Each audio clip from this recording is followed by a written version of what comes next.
স্বাগতম সবাইকে। আজকের ভিডিওতে আমরা এমন একটি মুভি নিয়ে আলোচনা করতে যাচ্ছি যা শুধু ভয়ের জন্য নয়, তার সাথে সাথে রহস্য এবং বাস্তব ঘটনা থেকে অনুপ্রাণিত। হ্যাঁ, আজকে আমরা কথা বলবো দি কনজিউরিং মুভি নিয়ে। এই মুভি শুধু ভৌতিক নয়, এর গল্প এবং চরিত্রের গভীরতা অনেক বড় বিষয়। আপনি যদি ভয় পেতে পছন্দ করেন তবে এই মুভি আপনার জন্য। আমি প্রথমবার যখন এই মুভিটি দেখেছিলাম তখন রাতে একাই ঘুমাতে ভয় পেয়ে গিয়েছিলাম, কিন্তু এই মুভির পেছনে থাকা আসল সত্য এবং এর নির্মাণের প্রক্রিয়া অনেক বেশি দারুণ। তাহলে আজকে চলুন জেনে নেওয়া যাক কেন দি কনজিউরিং এত ভীতি সৃষ্টি করে এবং কিভাবে এর চরিত্রগুলো আমাদের মনের ভেতরে গভীর দাগ রেখে যায়। ওয়ারেনকে সিনেমা শুরু হওয়ার সাথে সাথে দেখানো হয়েছে যারা একটি সম্মেলনে তাদের বাস্তব এবং অলৌকিক অভিজ্ঞতা শেয়ার করে। পরবর্তী দৃশ্যে ক্যারোলিন পেরন এবং রাজার পেরন যারা তাদের বাচ্চাদের সাথে একটি বাড়ি বদল করছেন। তাদের সব বাচ্চারা ঘরে ঢুকেছে, কিন্তু তাদের ভীত কুকুর ঘরে যেতে চায় না। আন্দ্রেয়া, ন্যান্সি, ক্রিস্টিন, সিন্ডি এবং অ্যাপ্রিল নামে তাদের 5 কন্যা রয়েছে। অ্যাপ্রিল একটি বড় গাছের নিচে একটি মিউজিক বক্স খুঁজে পায় যেখানে একটি সাধারণ আয়না রয়েছে। লুকোচুরি খেলতে গিয়ে অন্য মেয়েরা একটা পাইন কাঠ ভেঙে ফেলে। সেই পাইন কাঠ একটি দরজা লুকানোর জন্য স্থির করা হয়েছিল। এর পেছনে তাদের বাবা অন্ধকারে ভরা একটি স্টোর রুম খুঁজে পান যেখানে অন্যান্য প্রাচীন জিনিসগুলির সাথে একটি পিয়ানো রয়েছে। তাদের অশান্ত কুকুর ক্রমাগত ঘেউ ঘেউ করে। পরের দিন সকালে ক্যারোলিনের পায়ে অনেক ক্ষতের দাগ দেখা যায়। তাদের ঘড়ি এখনও 3টা 7 সেট করা আছে এবং তাদের মৃত কুকুর এপ্রিলের মধ্যে বাইরে আবিষ্কৃত হয়। পরবর্তী দৃশ্যটি এড ওয়ারেনের ভূত জাদুঘরে ঘটে, যেখানে প্রেস রিপোর্টার এডের সাথে উপস্থিত থাকে, যেখানে ওয়ারেন সাংবাদিককে জানাচ্ছে যে জাদুঘরের প্রতিটি বর্তমান জিনিস ভুতুরে বা জাদুবিদ্যা ব্যবহার করা হয়েছে। এই ভুতুরা মাসে একবার এখানে পূজার জন্য আসে। এড তখন অ্যানাবেল পুতুলের কথা বলে। তারা বলে এই পুতুলটি একটি শয়তান শক্তি রয়েছে যা এটিকে উৎস হিসেবে ব্যবহার করে। তারপরে খামার বাড়ি দেখানো হয় যেখানে ঘড়িটি 3টা 7 বাজলে কাজ করে না এবং অশুভ ঘটনা সঠিক সময়ে ঘটে এবং কেউ তার বিছানায় ঘুমানোর সময় ক্রিস্টিনের পা টেনে ধরে এবং সেও একটা দুর্গন্ধ অনুভব করে। সিন্ডি স্প্লিওকার তাই এই রাজ্যে আন্দ্রিয়ার ঘরে পৌঁছেছে এবং রহস্যজনকভাবে আলমারি দিয়ে তার মাথার আঘাত করে। পরের দিন ক্যারোলিনের শরীরে আরও একটি ক্ষতের দাগ দেখা যায়। রজার যখন বাইরে যায় তখন সে গাছ থেকে পড়ে যাওয়া একটি মৃত কবুতরকে দেখে। এটা দেখে সে হতবাক হয়ে যায়। এই ঘটনাটি সেখানে একটি শয়তানি শক্তির দখলের ইঙ্গিত দেয়। এপ্রিল এবং ক্যারোলিন বাড়িতে একা। আরেক অদৃশ্য জিনিসের সঙ্গে কথা বলতে দেখা যায় এপ্রিলকে। এপ্রিল তারপর লুকোচুরি খেলতে বলে। যখন ক্যারোলিন তার খোঁজে আন্দ্রেয়ার ঘরে যায় তখন ওয়ারড্রোবটি স্বয়ংক্রিয়ভাবে খুলে যায় আর কেউ হাততালি দিচ্ছে ওয়ারড্রোবের বাইরে। ক্যারোলিন এতে বিস্মিত, কিন্তু বেশিরভাগ অংশ উপেক্ষা করে। এরপরে কেউ তার ঘুমের সময় ক্রিস্টিনের পা আরও জোরে টেনে নেয়, যার ফলে সে ভয় পেয়ে যায়। তিনি দরজার পেছনে দাঁড়িয়ে থাকা একজনকে দেখেন যে তাকে সমস্ত পরিবারকে হত্যা করার হুমকি দেয়। ন্যান্সিও সঙ্গে আছে, কিন্তু তার সামনে কিছুই দেখা যাচ্ছে না, কিন্তু দুর্গন্ধ পাওয়া যায়।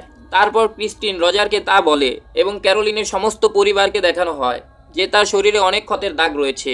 সে তখন বাচ্চাদের খেলার শব্দ শুনতে পায়। তিনি চেক করার সাথে সাথে সমস্ত বাচ্চারা তাদের ঘরে ঘুমাচ্ছে, কিন্তু একটি অদ্ভুত ঘটনা ঘটে, কারণ সমস্ত ফটো ফ্রেম স্বয়ংক্রিয়ভাবে পড়ে যায় এবং ভেঙে যায়। তখন সে একটা মেয়ের আওয়াজ শুনতে পায়। কৌতূহলভাবে সে শব্দ অনুসরণ করে এবং বেসমেন্টের কাছে যায়।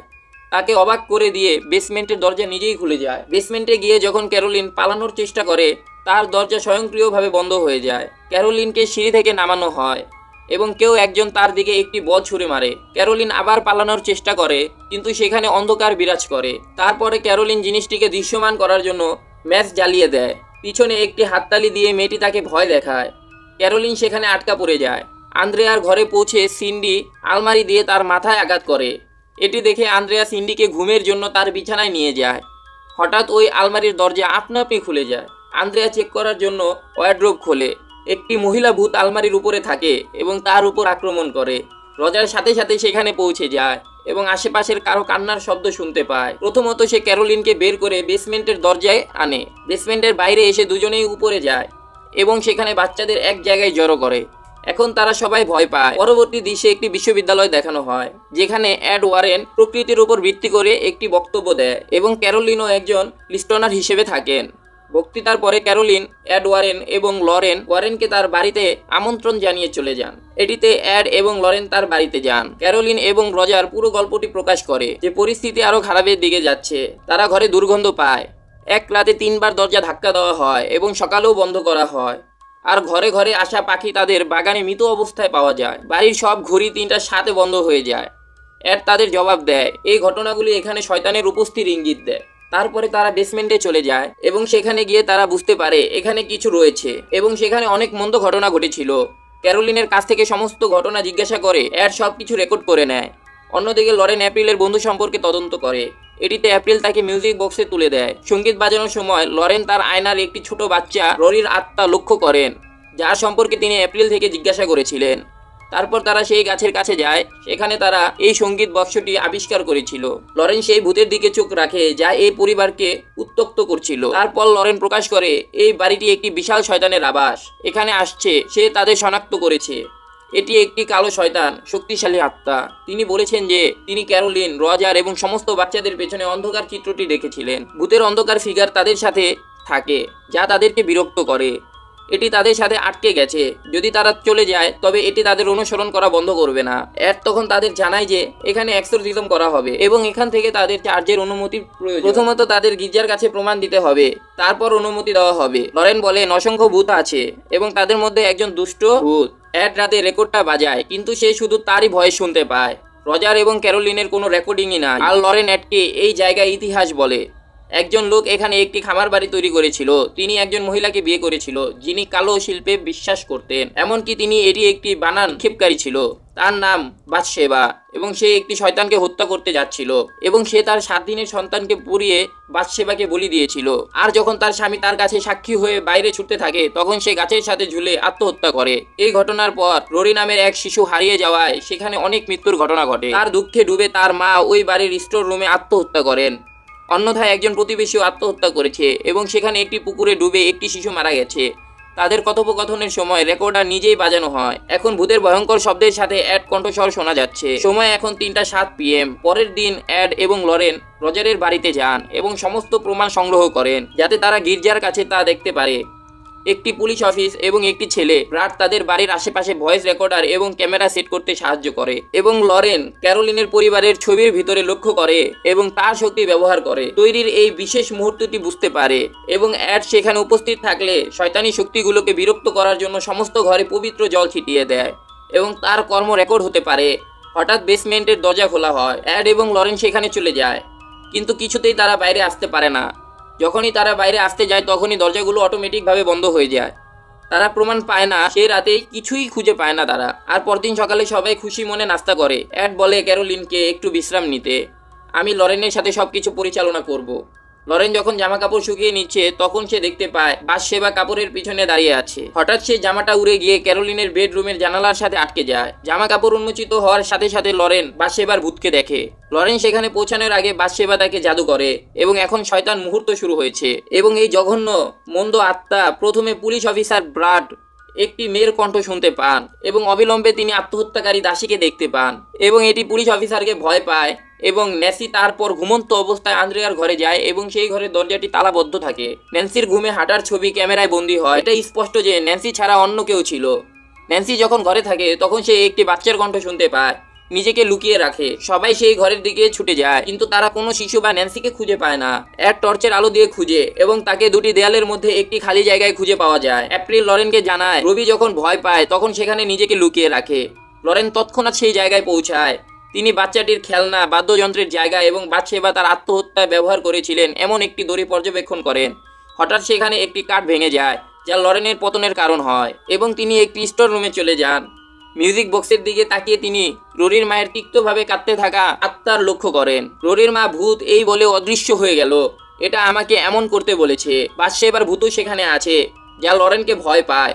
যখন সে দৌড়ানোর চেষ্টা করে এটি তার ঘাড় টেনে উল্টে দেয়। সেই ন্যাকেটটা নিচে পড়ে যায়। এটি জুডি নামের তার মেয়ে দ্বারা দেওয়া হয়েছিল, যার ছবি লকেটেও দেওয়া হয়েছে। বাইরে ছুটে গিয়ে লরেন বলে যে জাদুকর এই দুষ্ট আত্মা মায়েদের তাদের সন্তানের জীবন নিতে বাধ্য করে। সে জানায় এখন ক্যারোলিনকে জাদু করছে এবং তার শরীরে ক্ষতের দাগের কারণ ভূত। হঠাৎ ক্রুশবিদ্ধ মেঝেতে পড়ে যায় এবং কেউ রহস্যজনকভাবে ন্যান্সির চুল টেনে টেনে নিয়ে যায়, কিন্তু তারা সফলভাবে ন্যান্সিকে রক্ষা করে। তারা এই বাড়ি ছেড়ে চলে যাওয়ার সিদ্ধান্ত নেয়। এটিতে অ্যাড রজারকে জানায় যে তারা গির্জার আগে বাড়ির ভূত প্রতারণার জন্য সবকিছু উপস্থাপন করবে।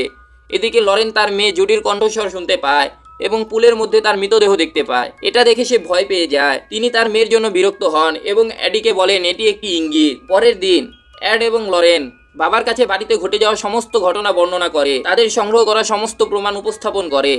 তাদের কাছে ঘুমন্ত ন্যান্সির ছবিও রয়েছে, তার সঙ্গে ররির দাঁড়ানোর স্পিরিটও রয়েছে। ফাদার জানালেন তারা নন ক্যাথলিক হওয়ায় তাদের অন্য কর্তৃপক্ষের কাছ থেকে ভূত প্রতারণার অনুমতি নিতে হবে। এখন অ্যাড এবং লরেনের মেয়ে জুডিকে দেখানো হয়। বাথশেবার ভূত তার লকেটের মাধ্যমে তার কাছে পৌঁছায়। এটা তাকে জাগিয়ে জুডির পা টানছে। সে ভয় পেয়ে বাবা মায়ের কাছে দৌড়ে যায়। আমরা এখানেও জানি যে অ্যানাবেল পুতুল তাদের ভূত জাদুঘরে অদৃশ্য হয়ে যায়। জুডি ভয় পেয়ে যায় এবং একই সময় বাথশেবাকেও সেখানে অ্যানাবেল পুতুলটিকে কোলে রাখতে দেখা যায়। বাথশেবা আতঙ্কিত হয় এবং জুডির ক্ষতি করার চেষ্টা করে, কিন্তু অ্যাড এবং লরেন তাদের মেয়ের জীবন বাঁচানোর জন্য সঠিক সময়ে সেখানে পৌঁছায়। অন্যদিকে ক্যারোলিন তার সাথে ক্রিস্টিন এবং এপ্রিলকে নিয়ে যায় এবং এটা রজার অ্যাডকে তাৎক্ষণিকভাবে জানায়। ক্যারোলিন বলে, আমি সেই বাড়িতে যাচ্ছি কারণ এই সমস্ত শয়তানি শক্তি মায়েদের তাদের সন্তানদের মন্ত্রমুগ্ধের মাধ্যমে হত্যা করতে বাধ্য করে। সবাই ফিরে যায় সেই বাড়িতে। ক্যারোলিন সেখানে পৌঁছানোর সাথে সাথে ক্রিস্টিনকে প্রায় হত্যা করতে চলেছে, কিন্তু তারা ক্রিস্টিনের জীবন বাঁচায় এবং তাকে গাড়িতে বসিয়ে দেয়। এই ঘটনা দেখে এপ্রিল ভয়ে এক জায়গায় লুকিয়ে থাকে। যখন তারা ক্যারোলিনকে বাড়ি থেকে বের করে আনার চেষ্টা করে, তখন ভূত তার থামানোর ক্ষতি করতে চায়। ক্যারোলিন বাইরে যাওয়ার সাথে সাথে লরেন পয়েন্ট পায় সে ভূতের দ্বারা মারা যাবে। সেই শয়তান ক্যারোলিনকে স্টোর রুমে টেনে নিয়ে যায়। তারা স্টোর রুমে গিয়ে ক্যারোলিনকে বাঁচানোর চেষ্টা করে, কিন্তু শয়তান তার শক্তি দিয়ে তার অবস্থা খারাপ করে দেয়। অন্যদিকে এপ্রিলের বাড়িতে তল্লাশি চালাচ্ছে পুলিশ অফিসার। ক্যারোলিন কারো নিয়ন্ত্রণে নয় এবং সে একে একে সকলের উপর আক্রমণ করে। তারা ক্যারোলিনকে চেয়ার দিয়ে বেঁধে রাখে, তার অবস্থা পর্যবেক্ষণ করে এবং তার একটি চিকিৎসা করার সিদ্ধান্ত নেয়।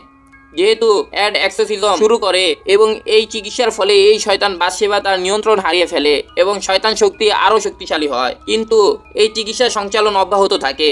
এখন একটি অদ্ভুত দৃশ্য দেখানো হয়েছে যেখানে শয়তান ভুতুরে ক্রিয়া বন্ধ করে চেয়ারটিকে বাতাসে তুলে নেয়। সেই চেয়ারটি পরে ভেঙে যায়। ফলস্বরূপ ক্যারোলিন বন্ধহীন এবং সে অ্যাডকে ভিন্নভাবে আক্রমণ করার চেষ্টা করে। একই সময় টমাস এপ্রিলকে খুঁজে পায়। এপ্রিলের লুকানো জায়গাটি জেনে ক্যারোলিন তাকে হত্যা করতে এগিয়ে যায়।